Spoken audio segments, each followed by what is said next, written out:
Halo Sobat Sabah semuanya, kembali lagi ketemu dengan Balai Sabah. Setelah sekian lama, hampir sebulan, saya tidak upload video. Kebetulan saat ini saya sedang kunjungan ke salah satu close house otomatis. Pada hari ini saya datang ke sini karena memang kondisi ayam di sini dalam keadaan gangguan pernafasan.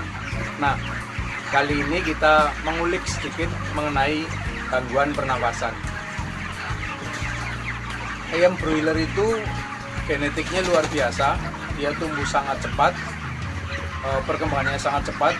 Bisa dibayangkan dalam umur 32 hari bobotnya bisa sampai 2 kg. Nah, pertambahan bobot badan yang sangat cepat ini memang ada harganya. Salah satunya adalah ayamnya menjadi manja, atau daya tahan tubuh dari si ayam ini yang relatif kurang baik kalau tidak diberikan kondisi lingkungan yang memang bagus untuk pertumbuhannya dia. Nah, contohnya pada hari ini ayam yang mengalami gangguan pernafasan ini juga berarti ada sesuatu yang belum fine tune. Kita mungkin bisa mengulik sedikit mengenai gangguan pernafasan ini. Gangguan pernafasan pada ayam broiler sudah pasti disebabkan karena ada kondisi tidak nyaman atau stres ayam yang berlebih. Nah, stres ini menimbulkan turunnya daya tahan tubuh ayam, sehingga bibit penyakit baik bakteri atau mungkin bisa saja virus, tapi lebih banyak di bakteri, itu menginfeksi saluran pernafasan ayam. Nah, biasanya apa yang sering terjadi di kandang mesos? Umumnya ada dua. Yang pertama adalah chronic respiratory disease atau biasa kita sebut CRD atau ngorok atau tekrek. Yang kedua adalah coryza atau biasa disebut senot atau pilek. Nah, itu dua penyakit tersebut diakibatkan oleh bakteri, tetapi pemicunya tetap dari kondisi ayam yang dalam kondisi yang tidak fit atau tidak baik atau mengalami stres. Stres yang menyebabkan gangguan pernafasan ini diakibatkan karena apa? Ada beberapa hal. Contoh yang pertama adalah kualitas liter atau sekam.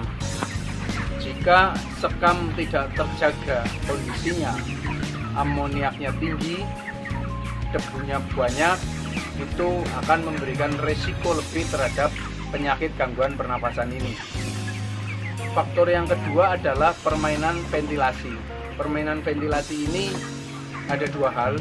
Yang pertama adalah dari sisi kebutuhan ventilasi, yang kedua dari sisi pengaturan tirai inlet. Kalau dari sisi pengaturan tirai inlet, kenapa? Karena buka tutup tirai inlet itu menentukan pressure di dalam kandang dan menentukan volume udara yang masuk ke dalam kandang. Jika kita tidak tepat, terlalu sempit atau terlalu lebar, itu akan mempengaruhi kondisi sirkulasi udara yang masuk ke dalam kandang menjadi tidak rata di semua bagian kandang. Atau volumenya jika kurang, itu berarti udara bersih yang masuk tidak mencukupi apa yang dibutuhkan oleh ayam, sehingga kadar amoniak atau gas buang dari ayam yang lain seperti CO, CO2 akan menumpuk di dalam kandang dan itu akan mengiritasi saluran pernafasan ayam.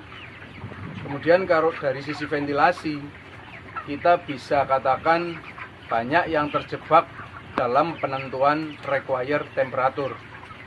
Perlu kita ketahui bersama bahwa ayam dia membutuhkan suhu yang dirasa atau suhu yang dirasakan oleh tubuh dia, bukan suhu yang kita berikan. Jadi dalam kondisi di kandang ayam itu ada dua jenis suhu. Yang pertama adalah suhu aktual, yang kedua adalah suhu efektif.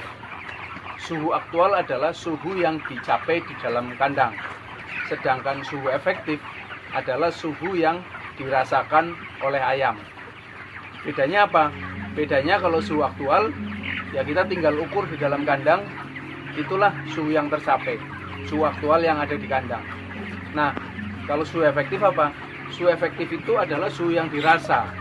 Dia dipengaruhi oleh yang pertama adalah suhu aktual, yang kedua adalah kecepatan angin yang berhembus yang memberikan efek kincil, yang ketiga adalah dari faktor kelembaban. Nah, kalau kita menginginkan ayam mencapai suhu efektif yang tepat, maka ketiga faktor ini harus kita perhatikan.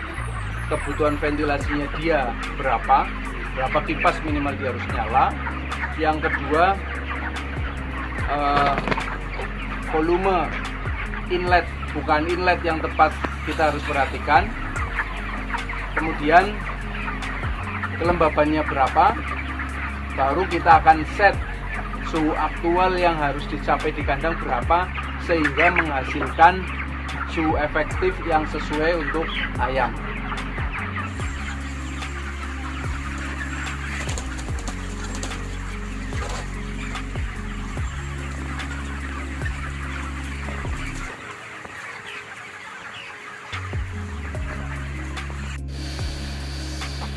Memang jika kita kunjungan ke kandang, panca indera kita adalah senjata utama buat kita untuk bisa melihat atau mengamati tingkah laku ayam.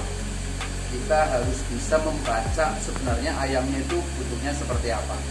Kita punya indera perasa, kita punya indera penciuman, kita punya penglihatan. Jadi kita bisa melihat semuanya. Ayamnya nyaman atau tidak. Pokoknya di situ ayam nyaman. Nah, kita melihat di sini saat ini umur ayam adalah 26 hari.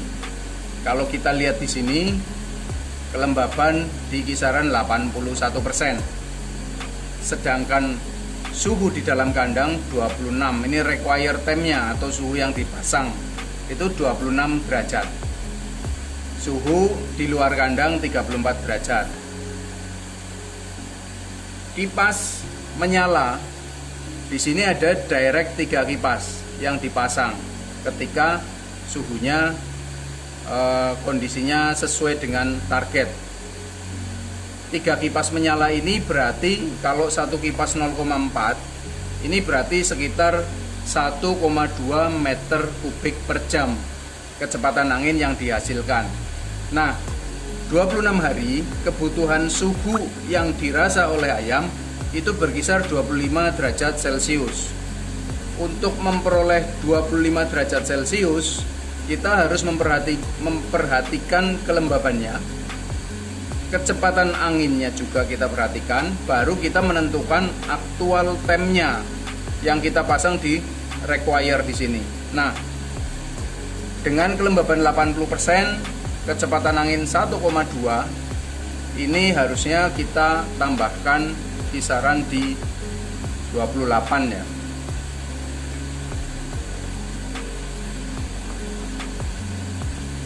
Artinya dengan suhu 28 derajat Celcius di kandang ditambah kecepatan angin 3 kipas dengan kelembaban 81%, maka estimasi suhu yang dirasa ayam akan menjadi 25 derajat. Ini yang kadang kita agak lengah karena biasanya di kandang itu hanya dipasang require time adalah sesuai dengan standar suhu di manajemen guide, baik dari Lohmann, Brown, Ross atau yang lainnya. Jadi ini harus kita perhitungkan karena memang 14 hari pertama itu ayam tidak boleh merasa ada angin, hembusan angin yang kuat. 14 hari sampai umur 3 minggu itu masa transisional. Tapi di atas 3 minggu itu adalah efektif temperatur. Artinya kita harus bisa menyediakan suhu yang pas sesuai dirasa oleh ayam dari gabungan ketiga hal tersebut.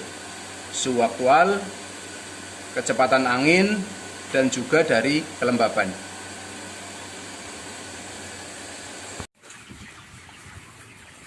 Sobat Sabah, Jadi untuk mengatasi kondisi ayam yang kurang sehat, nomor satu adalah perbaiki dulu lingkungannya, environment. Itu dari apa ya? Dari yang dia butuhkan.